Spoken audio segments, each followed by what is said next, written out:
Welcome to Moneyline MMA coverage of UFC Kansas City, coming to you guys on April 15th with the prelims starting at 4:30 p.m. Central Time. This fight's going to be taking place at the T-Mobile, like mentioned previously, in Kansas City, Missouri, with the headlining event being a very nasty featherweight bout between Max Holloway and Arnold Allen. Before we get too deep into things, let's look quickly at our last week's picks. For UFC 287, Jose and I had a so-so kind of evening. As far as the main event goes, I was the one that picked Israel, and he ended up getting the KO win, which is huge. Other than that, we were able to get the Holland win. Rosas Jr., man, we both took the L with him, so lessons learned for sure. Adrian Yanez as well, definitely a tough opponent in Rob Font, and he got humbled. Other than that, though, Gilbert Burns was one of our locks of the week, and he came through and got the job done and retired Jorge Masvidal. So I would call that a so-so week, and we're going to make sure to bounce back this week with UFC Kansas City, starting with, as usual, my 5-weight pick. And this week, my most confident pick is going to be what might surprise some of you, but I'm actually going with Edson Barboza this week. In the co-main event against Billy Quarantillo, Edson Barboza is actually the standing underdog. So not only am I picking the co-main event underdog here, but I'm picking a guy who's kind of been struggling as of late. If you just look at his win-loss category, coming off a couple losses. But honestly, man, Edson Barboza, to me here, the catalyst is the power. I think he's got the superior power advantage here to just absolutely end Billy Quarantillo's fight here via KO. I understand Billy Quarantillo has some power of his own, with the last 2 wins of his being by KO. But I'm just not as concerned. He's got 5 inches on Quarantillo does Edson Barboza, at least. So Edson's the bigger guy here. He's more experienced. Edson's fought just about everybody that exists in the UFC in this division. And I think he's got the experience advantage as well. So on top of having the power advantage, the experience advantage, I also think he's got great takedown defense. And I understand that Bryce Mitchell was able to take him down 4 times in their last fight last year. But it's clear that Bryce Mitchell is another kind of specimen in that division. And Bryce Mitchell is going to be a top contender. So Edson Barboza being taken down a couple times by a top contender doesn't concern me as much as Billy Quarantillo, whose takedown accuracy is 24%. So I'm really not as concerned about this going to the ground and being a wrestling or jiu-jitsu match. And in that case, I think Edson Barboza has a pretty significant advantage. But I realize I'm rambling a little bit. So Jose, what do you have for a weight on this one? So for this one, I mean, you took pretty much the words right out of my mouth, Nick, because I have Edson Barboza, but I have him as my 1 weight. And like you said, I do think he should get the win. That's why I'm siding with him. And reasons being is his reach advantage and his experience in the UFC. Right now, Billy Quarantillo, he is coming off that win against Alexander Hernandez. But to be honest, Edson Barboza, overall, he's, I think, the better finisher in this one. And even though Billy does throw a lot more significant strikes, I think overall Edson Barboza is probably still the better striker. He still throws a high volume of strikes. His leg kicks are just, second to none. Like, they're just amazing. Probably some of the best you'll ever see in the UFC. He can still get it done. I wouldn't write off that 2-fight losing streak he's got going on right now. I wouldn't pay too much attention to that. Tough competition, but like Billy, he's still, they're both kind of up there in age, 34, 37. So I don't really think this age difference or anything is also going to play any factor in this. I think it's just going to be two UFC vets who, their co-main event and put on a show. And I think overall Edson Barboza should walk away with the win. But Billy Quarantillo, overall, he's still a threat, legitimate threat, coming off finishing Alexander Hernandez. He's a tough kid, and putting him out in the second round is something to definitely be looked at. But he has been finished by Shane Burgos via unanimous decision as well. So I think Edson Barboza can be good enough to drag, maybe not finish Billy, but, win it by unanimous decision. I think that's where Edson Barboza is in his stage of his career. Maybe not a finisher, but maybe he still can finish him, but I think he's going to be good enough to get the decision win. But overall, I don't want to ramble on either about this, but I got Edson Barboza as well. But he's my 1 weight. Yeah, no, and those are some great points, man. I love that you bring up Edson Barboza's kicks as well. That's such a great point, man. Edson Barboza is one of the best kickers in the entire UFC, much less in this division at featherweight. So, look, man, I expect some big things here out of Edson Barboza. I'm not sure he's going to be able to make another run for the belt or anything like that, but I do think he's a really strong gatekeeper for this division, and he's going to be one of those guys that says, Billy, it's just not your time. And we'll see what happens because, like you mentioned, Billy's in his mid-30s as well, which is still the end of a lot of primes for UFC fighters. But I just don't think he's going to be able to get it done on Saturday. Yeah, so there you guys have it. Both Nick and I have Edson Barboza. Nick feels strongly confident. He has him as his 5 weight. I feel confident, but not as confident. I have him as my 1 weight. But that being said, moving on to my most confident pick, this is my 5 weight, and this is actually the main event between Max Holloway and Arnold Allen. Right now, Max Holloway, he is the betting favorite at minus 192, while Arnold Allen is the betting underdog at plus 148. I'm gonna have to go with the best is blessed. I got Max Holloway as my 5 weight. It's hard to deny the former champ. If it wasn't for Alexander Volkanovski, he would be probably the greatest of all time at 145. In that being said, he also beat an old goat in terms of Jose Aldo. So overall, I think the name value and the level of competition Max Holloway has gone against is just it's hard to go against him. It's unless it's Volkanovski, it's hard to bet against Max Holloway. And before I move on, what weight do you have this fight at, Nick? Man, I couldn't agree more, dude. In all honesty, a lot of my weights on this card, it was hard for me to set because I feel very confident in a few of these picks. So I have Holloway as my 4 weight, and that's to be said. I could have him as my 5 weight in terms of the confidence I have in him as well. I agree, man. Blessed should be able to come in here and dominate just like he has dominated everybody else in this division except Alexander Volkanovski. And you said it best. If there was no Alexander Volkanovski, there's no question that Max Holloway would be looked at as the GOAT of this division. And maybe we'd even be saying potential GOAT of the UFC because his only other real losses are earlier in his career, still to guys like Conor McGregor. And then when he moved up a division to fight Dustin Poirier for that lightweight belt or whatever it was. And I mean, it's just next to none, man, and what this guy's been able to do. And what I was most impressed by is his win against Yair Rodriguez after losing to Volkanovski the second time. He beats Calvin Kattar and Yair Rodriguez to try and get the belt again for the third rematch against Volkanovski. To me, that just shows you, man, that he still has it and he's still dominating in this division. He threw 400 strikes against Calvin Kattar, man, 2 years ago. I get it. That's still ridiculous. Yair Rodriguez got decimated. I mean, it was unanimous, right? I get that it was pretty, clear that Max Holloway very clearly won that fight. Arnold Allen is a tough guy to bet against. He's undefeated. I get it.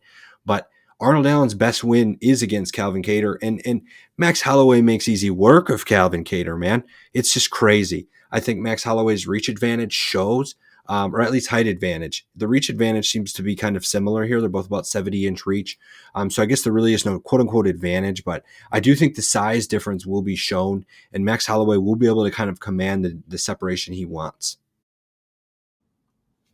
Absolutely. Yeah, you said it best, Nick. And of course, yeah, like right now, Arnold Allen, even though it's a weird fight he just had against Kelvin Kattar with that knee injury, like you said it best, that went over Kelvin Kattar. What Kelvin Kattar, after that loss, Kelvin Kattar literally outboxed and did what Max Holloway did to him, to Chikatsky, Chikatsky, I can't say his name right now.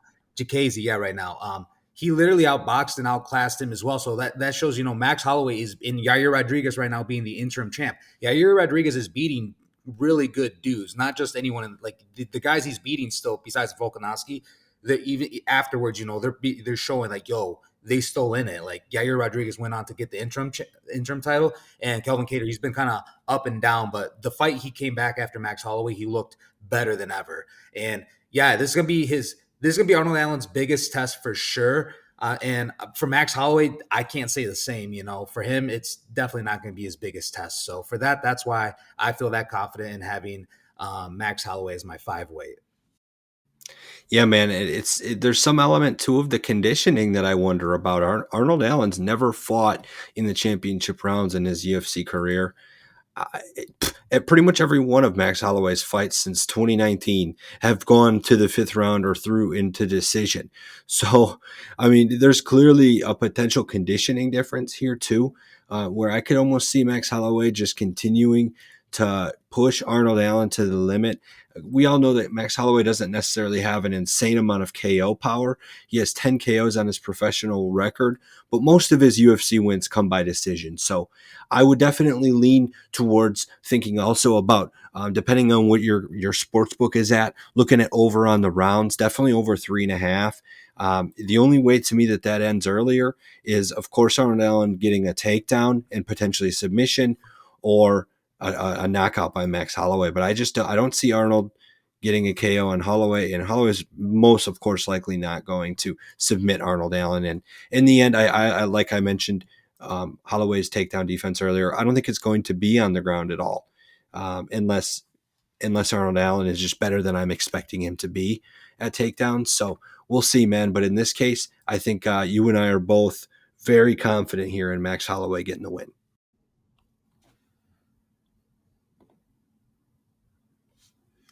So then that brings us over to that's your four weight. So yeah, that brings us over to my four weight.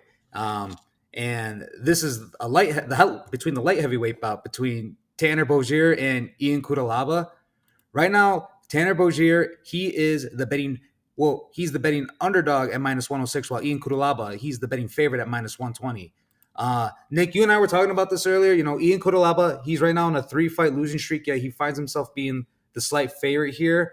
I'm not sure why, but for this one, I'm going to go with Tanner Boser. He's coming off a loss as well. But I think for this one, I'm feeling a little more confident in him taking the win over Ian Cuțelaba.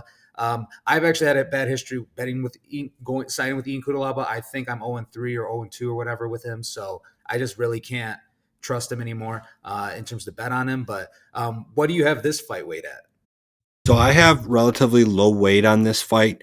That's not to say I'll say this. This one weight pick has more confidence than my typical one weight picks do. I got Boser as well. This is his first fight coming down from heavyweight. I think that's a great move. He kind of is an undersized heavyweight. So now having come down from the heavyweight division, I'm curious to see how he's going to be able to defend takedowns specifically. I think if he can defend takedowns, he's very clearly got the possibility, and he's active and live to knock out Ion Cuțelaba. I think that's honestly what's probably the most likely scenario here, which is why he is my one weight. There is a little bit of a threat to me if he gets taken down. But again, he's got the size and the previous experience of fighting heavyweights. And some of the heavyweights struggled to take him down as well. I mean, he fought OSP, who went 1 of 5 with his takedown attempts. So Tanner Boser has shown some ability to defend takedowns. And if that continues here like I'm expecting it to against Cuțelaba, I think he'll get it done. Yeah, I agree with you, Nick. He will definitely be the bigger guy on paper. In terms of they'll be around the same weight, weight when they step on the scale. But fight night, I definitely expect to see Tanner Boser to be, I feel like, probably significantly bigger than Ian Cuțelaba. You mentioned he is a undersized heavyweight, but I think for the light heavyweight, he's going to be a pretty thick guy, and he does, their reach is essentially almost the same. Not too much disparities between their height either. And they both throw around just under 5 significant strikes per minute. They throw around about the same amount. And Ian Cuțelaba, like you said, he is more the wrestler in this matchup. But I think Tanner Boser, just him coming down from heavyweight, being slightly thicker, having a 64% takedown defense. I think this is going to be on the feet. I think someone's probably going to be put out. 12 out of Ian Cuțelaba's 16 wins come via knockout, and 11 out of Tanner Boser's 20 wins come via KO/TKO as well. I think it's just going to be a stand-up slugfest almost, just heavy bombs. And, these guys are going to be stepping forward. Ian Cuțelaba steps forward, and he's going to take shots to the chin, and so is Tanner. So it's just going to be whoever's lights go out first, I think. But Tanner being the bigger guy, that's why I'm going to side with him. And he's also not riding that 3-fight losing streak. Yeah, dude, you said it best. And one other point I wanted to make before we move on. All I got to say is I saw some picture. Tanner Boser, at least a specific picture I saw him post on Instagram. Tanner Boser's looking pretty lean, man. He's looking thick, thick and lean at the same time. He's got a 6-pack. I don't know, man. He's looking like the kind of guy I'm willing to put some money on. I'll say that much. So no doubt about it. My pick here is Tanner Boser, and that's a pretty confident one weight for me. So that being said, though, that's another agreement of between Jose and I. But let's move on to my 3 weight, who's going to be Dustin Jacoby coming in against Azamat Murzakanov. It's going to be an interesting spot here with Murzakanov being undefeated, man. And it definitely, he's only 3-0 in the UFC, but 12-0 as professional in MMA. And all 3 of his wins in the UFC have been a knockout win. So he's been able to do some great work. And, obviously, like I've already mentioned, my 3 weights on Jacoby here. So I think Jacoby's going to win this fight. Look, man, Jacoby's a minus 205 favorite here. That's 2-1. That is quite heavy. I will say that. For Murzakanov, a guy that's 12-0, 3-0 in the UFC, to be plus 158, that does look kind of juicy. But I don't know. When you look at his fight against Stefan and Chukwui, he was arguably losing that fight pretty heavily. He gets a late knee to knock him out. I don't know, man. He's had times where he's looked sluggish. He's looked a little slow. And I think Jacoby has the previous kickboxing experience and just the fight acumen to be able to take this guy down. Not literally by takedown in jiu-jitsu. I mean, take him down and win the fight by kicking and by punching, man. I think this is just going to be the way to go for Jacoby. He's got a major size advantage. Jose, what do you have for this fight? Oh yeah, man. I like yourself. I have Dustin Jacoby as my 3 weight as well. You pretty much hit the hammer on the nail in terms of he's going to be the better striker. Well, it's going to be a high striking match, but his kickboxing experience, I think he even went against Alex Pereira back in the day, or is he one of the two? But Dustin Jacoby, he's right. Just coming off that loss to Cleo Roundtree, but before that, he had a phenomenal winning streak, and I think overall he should get the job done. Azamat, I'm actually surprised I haven't seen him as much in the UFC, but he's already like 36. Dustin's only 1 year younger than him. It's cool. He's a finisher, Azamat, and though he hasn't been in the UFC as much, I am going to go with Dustin Jacoby based off his experience, because even before the UFC, he also had a couple fights with Bellator and the World Series of Fighting, which is now the PFL. So, and even before that, he had this kickboxing experience as well. So that being said, it's hard to deny Dustin Jacoby in this matchup. I think overall, even though he's just 1 year younger, I think he has the more experience overall, just not just in the UFC, but outside of it. So Azamat being undefeated really doesn't scare me. I think this is going to be Azamat's biggest test for sure, up to date.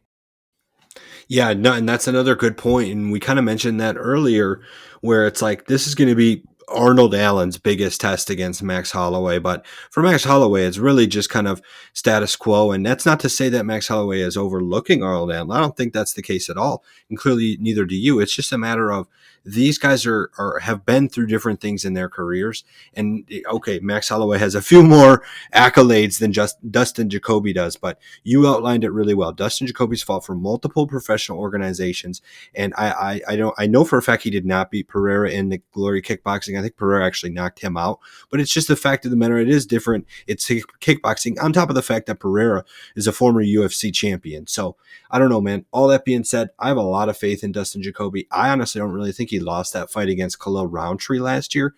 Got the split decision loss. Oh, well, you got to take some at the chin and keep moving. Personally, I think Dustin Jacoby should be on a 4-fight winning streak. And if that's the case, we might even see him being a bigger favorite. So in that sense, maybe I'm happy that that's the case, and I can bet him at a little bit lower of odds. But even as I said, 205 is quite a lot to bet against the guy who's currently undefeated. But, as we've seen with guys like Rosas Jr. and Azamat having less experience here, I don't value the undefeated thing that much in the UFC. I just don't. And I think if you value that too much, you're going to start losing money. So sounds like Jose and I are both pretty confident in Dustin Jacoby here.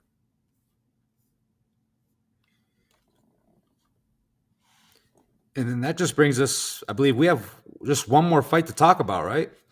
That'd be my 2-weight then. Yeah, this one's between both of our 2 weights actually. Both of our 2. Yep. Yeah, so this is the one between Pedro Munhoz and Chris Gutierrez.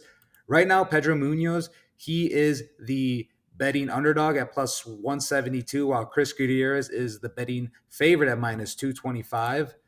Right now, yeah, I'm going with Chris Gutierrez on this one. He's been on a phenomenal win streak besides a split draw with Cody Durden back in 2020, but that was already a while ago. Since then, he's been on a 4-fight win. He's just continued his winning streak, and he's coming off crazy KO against Frankie Edgar, the former champ at 155. And granted, it's an old Frankie Edgar, but still, he's been looking phenomenal. While Pedro Munhoz, he's been on the opposite end, more on the losing side. But still, overall, it's going to be a great matchup, a tight one. I'm wondering what you have this. This is your two-way. So who do you have between these two, Nick? So this will be my second underdog pick of the week here, and it sounds like the first fight that we're going to disagree on, because I have the underdog here, Pedro Munhoz. He's listed right now at plus 172. Chris Gutierrez minus 225.